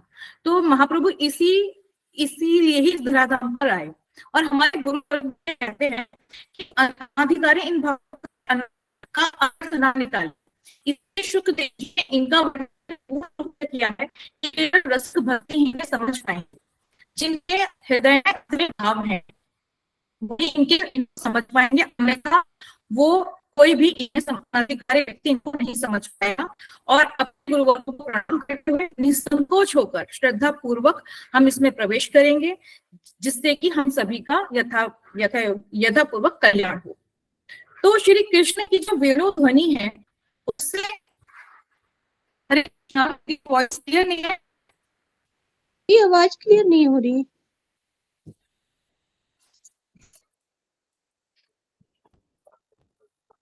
आप दीदी वीडियो ऑफ करके देखो, शायद वॉइस हरे ब्रेक हो कृष्णा रही है। दीदी, क्योंकि हरे कृष्णा दीदी, अभी वॉइस है? जी दीदी अब सुनाई दे रहा है। अभी सुनाई दे रहा है दीदी? जी जी जी जी मैं सुनाई दे वीडियो रहा है ऑफ दीदी। कर जी। तो ये अभी श्री कृष्ण है वो और उनके साथ शरदकालीन जो दीदी वीडियो ऑन करके देख लीजिए प्लीज।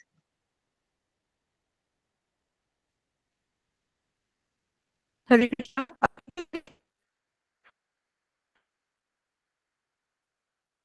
दीदी अब ठीक है?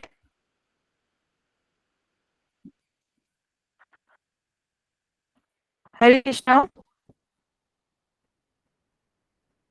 हरे कृष्णा दीदी, हाँ अब सुन के क्लियर हो रही है दीदी। दीदी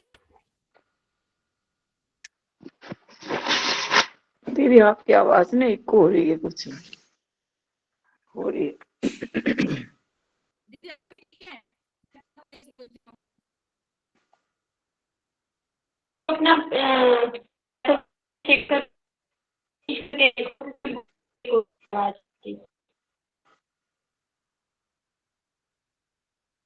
दीदी अभी वॉइस क्लियर नहीं है क्या?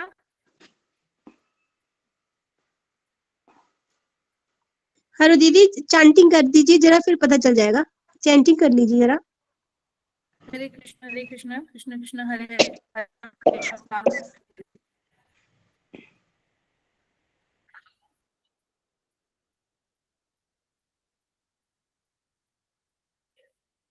हरे कृष्णा दीदी। दीदी अभी तो दीदी ठीक आ अभी रही है आवाज। अब तो क्लियर है। अब ठीक आ रही है दीदी आवाज आपकी ना। जी, तो अभी हम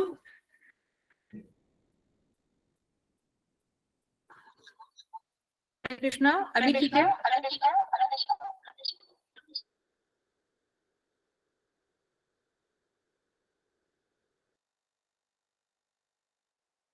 हरे कृष्णा दीदी, हरे कृष्णा दीदी, हरे कृष्णा दीदी।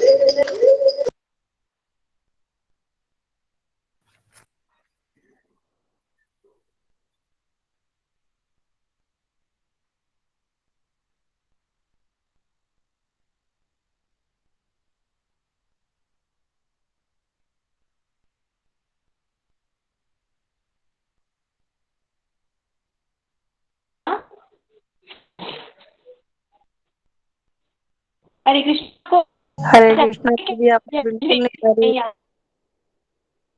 नहीं आ रही आपकी आवाज।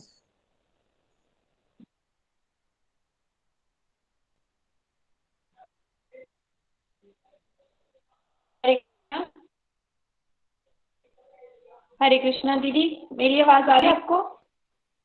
विशाखा दीदी आपकी आवाज क्लियर है बिल्कुल। अच्छा, दीदी की नहीं आ रही ना? दीदी वो डिस्टर्ब हो रहा है, बहुत डिस्टर्ब है लाइन में ना। हाँ हाँ, दीदी अभी भी हो थोड़ा रहा सा है? वेट करते हैं, नहीं तो फिर दीदी अभी भी वॉइस क्लियर नहीं है क्या? अभी ठीक है दीदी, अभी आप स्टार्ट करो दोबारा से। जी दीदी, अभी ठीक है दीदी? हाँ दीदी ठीक हो अभी गई ठीक दीदी। है बिल्कुल। जी दीदी ठीक है दीदी, वहाँ थोड़ा सा ध्यान देकर सुनना पड़ रहा है, बाकी ठीक है, आप शुरू कीजिए। जी। तो अब हम यहाँ पर, अब हम यहाँ पर जो वर्णन कर रहे हैं, अब यहाँ पर जो हम वर्णन कर रहे हैं, तो श्री कृष्ण अब यहाँ पे गायों और अपने ग्वाल बालों और बलराम जी के साथ वन में प्रवेश कर रहे हैं। और इस समय जो ग्रीष्म ऋतु के बाद शरदकालीन ऋतु का आगमन हो चुका है। तो जब ये सर्वप्रथम हम ये जानेंगे कि शरदकालीन ऋतु में किस तरह का वातावरण होता है। तो जो यहाँ पर इतनी शरदकालीन ऋतु में सब कुछ स्वच्छ होता है और यहाँ पर बहुत सारे कमल पुष्पों से सुगंध आ रही है, जो कि वायु में हर जगह फैल रही है। तो वृंदावन में सरोवरों, नदियों और भूधरों से पूरा परिपूर्ण है और वहां की जो वृक्षावलियां हैं बहुत सुंदर सुंदर पुष्पों से लदी हुई हैं, जिन पर बहुत सारे भ्रमर गुंजार कर रहे हैं। और इन्हीं इन्हीं भ्रमरों की भांति जो पक्षी हैं, उनका भी सुमधुर कलरव इनके साथ गुंजायमान हो रहा है, जिससे नदियां, सरोवर, पर्वत आदि सब निनादित हो रहे हैं, गुंजायमान हो रहे हैं। इस समय मधुपति श्री कृष्ण और बलदेव एवं ग्वाल बालों के साथ गोचरण करते हुए उस वन में प्रविष्ट होते हैं। यहाँ पर जो मधुपति हैं वो श्री कृष्ण को ही कहा गया है, क्योंकि जो यदुवंशी होते हैं उनके गोपों को मधु कहते हैं, मधु शब्द से संबोधित किया जाता है। तो यहाँ पर वैसे भी एक अन्य अर्थ में हम ये भी समझ सकते हैं, जो ऋतुराज वसंत के भी वो पति हैं। तो इनके प्रवेश से संपूर्ण वन के सौंदर्य की शोभा बहुत अधिक सुंदर होने लगी है। तो श्री कृष्ण ने जब इस वन भूमि में उपस्थित होते ही जो आनंद छाया है, वो देखते ही देखते समस्त वृक्ष, लता आदि अनगिनत कुसुमों की शोभा से सुशोभित होने लगा। वन के असंख्य जो वन का सौंदर्य है, उसकी जो शोभा इतनी सुंदर है कि वहां की जो वन भूमि है वो उसमें भी आनंद छा गया है। और उसमें इतने सुंदर सुंदर पुष्प खिले हुए हैं, जिसको देखकर ऐसा लगने लगा है कि मानो उन वृक्षों और लताओं में भी संपूर्ण जीवन उनमें प्रवाहित हो गया है। और जितने भी वो अपने जीवन में जितने भी वो पुष्प उनमें खिलने की अभी पूर्ण संभावना है, वो भी एक उसी समय में ही सब एक साथ उन्होंने विकसित कर दिए हैं। इन असंख्य पुष्पों पर अनगणित जो भ्रमर है वो मधुपान करके गुनगुन की ध्वनि से गुंजन कर रहे हैं। तो मानो ऐसा प्रतीत होता है कि वन भूमि में श्री कृष्ण का आगमन जानकर वन देवी भी वीणा अनगिनत वीणाओं से यंत्रों को बजा बजाकर उनका अभिनंदन कर रही हैं और कह रही हैं, सुस्वागतम कृष्णा, सुस्वागतम कृष्णा, सुस्वागतम कृष्णा, सुस्वागतम कृष्णा। अब यहाँ पर इतने सारे जो भ्रमर, शुक, पिक, पक्षी आदि वो चुप ही नहीं रह पा रहे और उनका अभिनंदन कर रहे हैं। अब यहाँ जो शुक, पिक है वो भी एक शाखा से दूसरी शाखा पर इधर से उधर वो बार बार ध्वनि कर करके उन्होंने भी अपने पंखों से मधुर स्वर निकालने प्रारंभ कर दिए हैं। तो अब नंदन श्री कृष्ण अपने समान आयु वाले ग्वाल वालों और श्री बलदेव जी के साथ गोचरण के बहाने वन में आकर वन भूमि के इस मनोहर दृश्य का रसापान कर रहे हैं। और वो भी इन कर्णप्रिय भ्रमरों का गुंजन, पक्षियों का मधुर करलव आदि आनंद में वो भी प्रफुल्लित हो गए हैं। तब रसिक शेखर ने एक शिला पर बैठकर बाएं घुटने के ऊपर दाहिना पैर रखकर गर्दन टेढ़ी करके अपने वेणु को बजाना प्रारंभ कर दिया। तो जो ये रसिक शेखर की जो ये स्थावर वेणु है, वो जैसे ही उसको अपने अधरों से की ओर लेकर आते हैं, उस पे उसको छुआते हैं, जैसे उनका स्पर्श करते हैं उनके अधरों का, तो उसमें इतने सुंदर उसमें रस घुलने लगते हैं, स्वर निकलने लगते हैं, जिससे कि सारा जितना भी वो वातावरण था वो भी आनंदमय हो जाता है और उसमें बहुत सुंदर रस, पूरा रस उसमें उनमें घुलने लगता है। तो ऐसा जो माधुर्य, इतना सुंदर माधुर्य है, उस वन में ही नहीं टिकता है, वो उसके भी और पार जाकर पूरे धाम में उसका प्रवाह होने लगता है, पूरे ब्रजधाम में उनका प्रवाह होने लगता है। और ऐसी ध्वनि, जो वंशी की ध्वनि उन ब्रज वनिताओं के हृदय में पड़ती है, जो कृष्ण से मिलने के लिए बहुत उत्कंठित हैं, तो उनके मन में और भी ज्यादा उत्कंठा जागृत हो जाती है। और ऐसे में वो एकांत में अपनी अपनी सखियों से उनके रूप, गुण और वंशी ध्वनि के प्रभाव का वर्णन करने लगती हैं।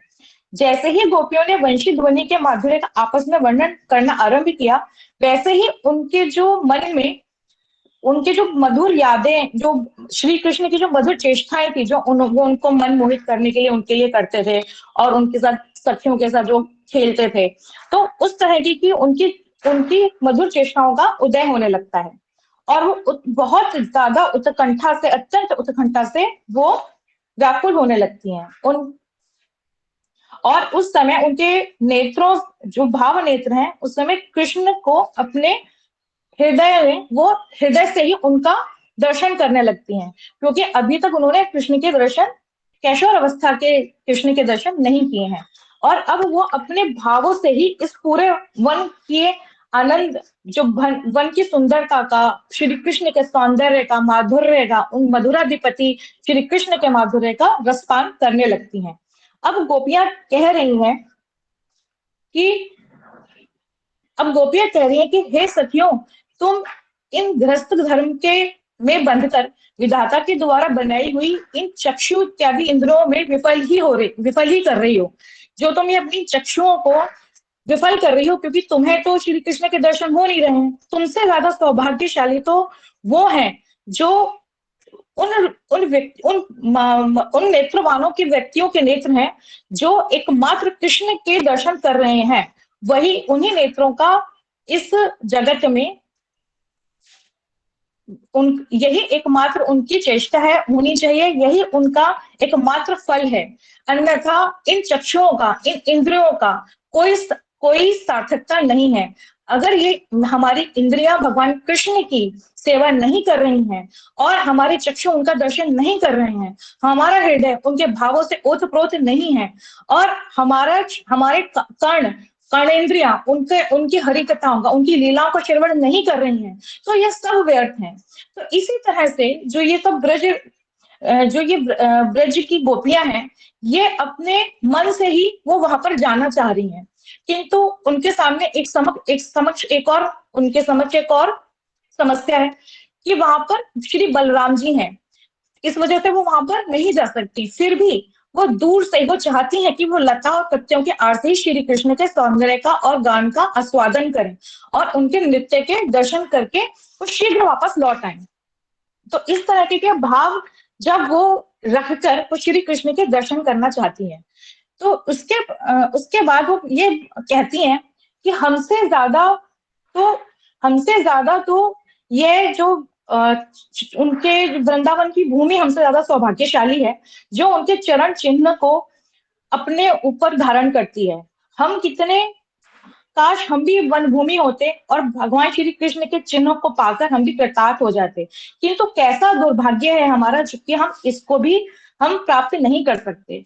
एक दूसरी गोपी कहती है कि अरे, हमसे ज्यादा उन आकाशचारिणी देवांगनाओं का सौभाग्य है, जो श्री कृष्ण की वेणुओं का जो मधुर पान कर रही हैं और अपनी सुध-बुध खो बैठती हैं और मूर्छित भी हो जाती हैं, और उनके पति अपनी पत्नियों से द्वेष भाव भी नहीं रखते, बल्कि अपना सौभाग्य मानकर प्रतिदिन उनको कृष्ण का दर्शन करवाने के लिए अपने विमानों में बैठाकर लेकर आते हैं। और किंतु हमारे पतियों को देखो, जो सर्वदा उनसे द्वेष भाव रखते हैं, हम कितनी भाग्यहीना हैं। तभी एक दूसरी गोपी कहती है कि देखो, इन गायों को देखो, इन बछड़ों को देखो, इनके कानों में संगीत का सुधापान जैसे ही इनके कर्ण सुधापान करते हैं श्री कृष्ण की वेणु का, तो इनके आंखों, ये अपनी आंखों के द्वारा ही श्री कृष्ण को अपने हृदय में बसा लेते हैं और उनका मन ही मन उनका आलिंगन भी करते हैं और आनंद से अश्रु भी बहाते हैं। और हमारा दुर्भाग्य है कि हम ऐसा नहीं कर सकते। हमसे ज्यादा तो भाग्यशाली ये गाय और बछड़े हैं। फिर दूसरी गोपी उनसे कहती अपनी एक दूसरी गोपी कहती है कि अरे सखियों, इस वन में वास करने वाले पक्षी ही हमसे कई गुना भाग्यशाली हैं, जो अपने फलों को त्याग देते हैं। और वो तो किसी मुनि के समान है, जो फलों का भी त्याग कर देते हैं, ऐसे मीठे और मधुर फलों का भी त्याग कर देते हैं और श्री कृष्ण के वेणु का रसपान करते हुए अपने आप को स्थिर कर लेते हैं और ऐसे स्थिर कर लेते हैं शाखाओं पर जैसे वो तपस्या कर रहे हैं और ऐसी ऐसी तपस्या में लीन होकर चुपचाप बैठे रहते हैं और रुचि पूर्वक वेणु का श्रवण करते रहते हैं। फिर एक और गोपी जो उनकी सखी है वो कहती है कि ये चेतन गाय, पक्षी, हिरनियों की तो बात ही क्या, इन अचेतन नदियों को देखो, ये कैसे वेणु गान सुनते सुनते उछलती हैं और कलरव करती हैं। और इनका तो प्रवाह भी वेणु ध्वनि सुनते सुनते कभी इतनी कितना करलव करती है, शोर मचाती हैं और कभी कभी इनका प्रवाह ही रुक जाता है और उसमें भंवर पड़ने लगते हैं। तभी एक गोपी कहती है, अरे हमसे सौभाग्यशाली तो ये मेघमंडल है। जब ये चिलचिलाती धूप में श्री कृष्ण वंशी वादन करते हैं तो इन मेघों के हृदय में भी प्रेम उमड़ पड़ता है। वो भी ग्वाल वालों को के ऊपर मंडराने लगते हैं और प्रेमवश अपने जितना भी उनके हृदय के भाव हैं उनको नन्ही नन्ही बूंदों के फुवारों के रूप में उन पर बरसाते हैं, जिससे वो उनकी जो ताप है वो कम हो सके। तो हमसे ज्यादा सौभाग्यशाली तो ये मेघमंडल है। तभी एक गोपी कहती है कि देखो, ये वृंदावन की भेलियों को देखो, इन पुलिंद कन्याओं को देखो, इनका कितना परम सौभाग्य है और ये कितनी धन्य और कृतार्थ हो गई हैं, क्योंकि जब श्री कृष्ण के चरणों में जो कुमकुम लगा हुआ है वो घास पर लगता है और जब ये उन घास को काटती हैं, उठाती हैं, अपने हृदय से लगाती हैं तो इनके हृदय की वेदना व विरह शांत हो जाता है। ये तो हमसे कई गुना सौभाग्यशाली है। तभी एक गोपी कहती है कि देखो ये गिरिराज गोवर्धन कितने धन्याधिपति हैं। ये तो इनका तो सौभाग्य ही क्या है कि ये तो हरि भक्तों में भी श्रेष्ठ हैं। श्री कृष्ण और बलराम के चरणों का स्पर्श प्राप्त कर ये आनंदित होते रहते हैं और उनके लिए, उनके विश्राम के लिए कंदराएं, उनके खेलने के लिए वन और गौचारण के लिए वनों का विस्तार करते हैं और इनके ऊपर जो वृक्ष लगे हुए हैं उन्हीं पर ही जो कंदमूल लगते हैं, फल लगते हैं, उनको ही श्री कृष्ण उनका भोग करते हैं। सरोवरों से जल पीते हैं तो कृष्ण उनका उपभोग करते हैं। तो ये पूरा जो गोवर्धन पर्वत है इसका भी क्या परम सौभाग्य है। इतना कहते कहते सारी गोपियां भाव में आवेशित हो जाती हैं और इन्हीं भावों में आवेशित होकर वो एक दूसरे सभी के सौभाग्य का वर्णन करती हैं। एक गोपी कहती है कि तृणों को देखो, ये तृण भी तो हमसे कहीं ज्यादा सौभाग्यशाली हैं। कम से कम वो भगवान श्री कृष्ण के पैरों में तो आते हैं, हमारा तो इतना भी सौभाग्य नहीं है, हमारा तो तृण जैसा भी सौभाग्य नहीं है। तो यहाँ पर जो श्री कृष्ण की जो वेणु है इसका जो स्वर पहुंचता है पूरे वृंदावन में, ब्रजधाम में, तो इन सबके लिए अलग अलग होता है जिसका जो अधिकार है। जैसा कि हम जानते हैं कि हमारे ब्रज में 4 रस हैं, उन्हीं रसों के अकॉर्डिंग, जिसका साख्य रस है, दास्य रस है, वात्सल्य रस है, उसी रस के अनुसार उनके हृदय में भाव उत्पन्न होते हैं और उनका भाव वर्धन होता है। और ये जो वेणु का जो भगवान श्री कृष्ण जो वेणु बजाते हैं, वेणु का जो स्वर बजाते हैं, उससे उनका भी हृदय बहुत प्रफुल्लित होता है। वो भी चाहते हैं कि गोपियां मेरे इन ध्वनि को सुने और उनका भी मन उत्कंठित है उनसे मिलने के लिए, उनसे उनके आनंद को प्राप्त करने के लिए। तो इस तरह से ये पूरा वेणु गीत संपन्न होता है। और यहाँ पर श्री सनातन गोस्वामी जी कहते हैं कि सभी ब्रज, इसलिए सनातन गोस्वामी जी कहते हैं अपनी विष्णु वृद्ध वैष्णव तोषणी टीका में कि एकमात्र जिनकी कृपा से ही जिनके वचनों के अर्थ को जानना संभव है, मैं ऐसी गोपियों के चरणों में शरणागत होता हूँ। उनके विषय में अधिक क्या कहूँ, स्वयं भगवान श्री कृष्ण ही सर्वदा उनके प्रेम के वशीभूत रहते हैं।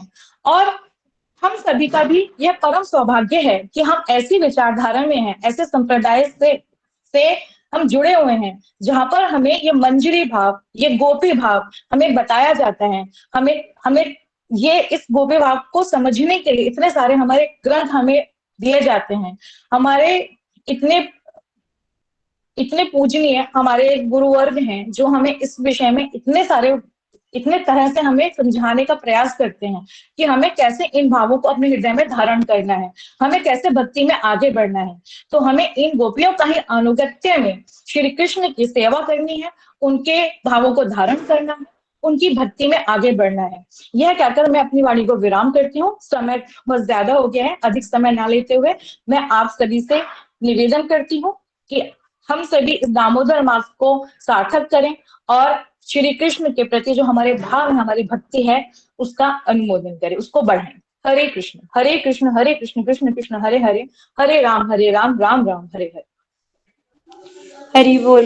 निशा दीदी, आपने बहुत अच्छे से बताया कि जो वेणु गीत है ये भागवत का एक अंश है जिसमें जो बहुत महत्वपूर्ण है। बिल्कुल आपने सही बताया कि अभी ठाकुर जी कृष्ण जो हैं गोपियों से मिले नहीं हैं, उनसे मिलने से पहले कैसी व्याकुलता होती है ये वेणुगीत हमें सिखाता है। इससे हमें अपने अंदर भी झांक कर देखना चाहिए कि हमारे अंदर कितनी व्याकुलता है कृष्ण के प्रति। गोपियों को प्रत्येक वस्तु देखकर कृष्ण का आभास हो रहा है। और एक और इससे हमें समझना चाहिए कि जो महाभागवत होते हैं उनकी दृष्टि कैसी होती है। उनकी दृष्टि होती है कि प्रत्येक प्राणी भगवान की सेवा में लगा हुआ है सिवाय मेरे। ये 3 तरह के जो वैष्णव बताए जाते हैं, कनिष्ठ, मध्यम और उत्तम। तो उत्तम वैष्णव जो होते हैं उनकी दृष्टि ऐसी ही होती है। उन्हें महाभागवत भी कहा जाता है कि प्रत्येक प्राणी भगवान की सेवा में लगा हुआ है। वो किसी का दोष देख ही नहीं सकते, दिखाई ही नहीं देता उनको। क्यों? क्योंकि वो आत्मा के स्तर पर देख रहे होते हैं प्रत्येक जीव को, और प्रत्येक जीव तो है ही कृष्ण का दास। तो वो प्रत्येक जीव को भगवान की सेवा करते हुए ही देखते हैं। तो इसी तरह गोपियां यहाँ पर देख रही हैं कि प्रत्येक जीव जिनमें प्राण है, जिनमें प्राण नहीं भी है, ये वहां की जो नदियां हैं वो तो यहाँ की नदियों जैसे निर्जीव नहीं है, इन यहाँ पर नहीं कहा जाएगा। लेकिन फिर भी जो गोपियां हैं, पहले उन्होंने पुलिंदी कन्याओं से शुरू किया, पुलिंदी कन्याओं सबसे श्रेष्ठ मानी, फिर आगे पक्षी माने, फिर ये नदियां, पेड़, लताएं, सबके लिए उन्होंने बोला कि ये सब सेवाएं कर रहे हैं सिवाय हमारे। हमें ही भगवान कृष्ण के दर्शन भी नहीं हो रहे, हम ही दुर्भागे हैं। तो ऐसी लालसा जब आ जाएगी तब जाकर ठाकुर जी का कुछ सेवा मिलेगी। और ऐसी लालसा आएगी कैसे? ऐसी लालसा तभी आएगी जब हम ऐसी लालसा करने वाले किसी गोपी के अनुगत्य में भजन करना शुरू करेंगे। क्योंकि जिसके पास जो होगा वही तो हमें देगा ना। तो जो भगवान के रसिक जन है, इसीलिए कहा जाता है कि प्रत्येक दिन क्या, प्रत्येक क्षण हमारी यही कामना होनी चाहिए ठाकुर जी से, यही डिमांड होनी चाहिए कि हे ठाकुर जी, मुझे किसी रसिक वैष्णव का संग दिला दो। रसिक वैष्णव, ये 2 शब्द अच्छे से समझ लीजिए और अच्छे से रट लीजिए कि भगवान से कुछ मांगना है तो केवल यही मांगना है, मुझे किसी रसिक वैष्णव का संग दिला दो। रसिक वैष्णव ही कौन होता है?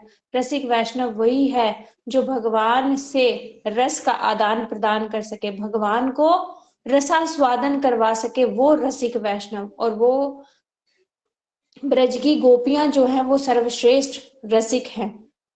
तो किसी गोपी का हमारा यदि कभी संग हो जाए किसी जीवन में, तब तो ये लालसा आएगी हमारे अंदर। अभी तो हम ये सब सुन रहे हैं, वो भी हमारा बहुत परम सौभाग्य है कि अभी हम सुन रहे हैं और बुद्धिपूर्वक हम इसकी इच्छा कर सकते हैं कि अभी हमने ये सुना और हमारे बुद्धि में आया कि ठीक है, मैं भी गोपियों जैसी सेवा करूंगी और भगवान से यही मांगूंगी। लेकिन बुद्धिपूर्वक ये ज्यादा दिन चलता नहीं है, लेकिन जिस दिन किसी ऐसे रसिक वैष्णव का संग मिल गया, तब उनके हृदय के जो ये भाव हैं, ये हमारे अंदर ट्रांसफर हो जाएंगे और फिर जो हमारी कातर प्रार्थना निकलेगी हमारे हृदय से, वो ही ठाकुर जी को द्रवित कर सकती है।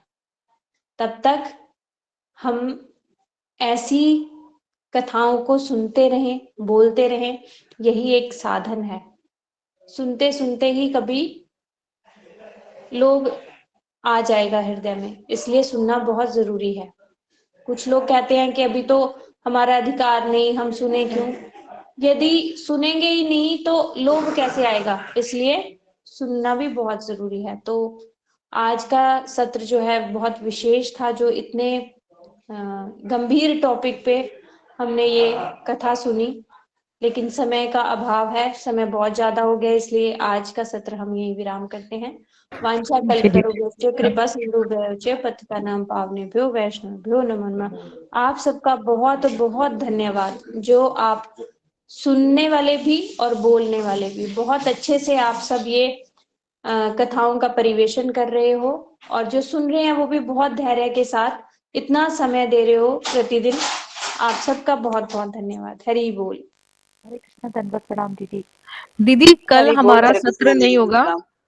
कल हमारा सत्र नहीं होगा, अब हम सोमवार को मिलेंगे, तो सोमवार को हमारा अगला सत्र होगा।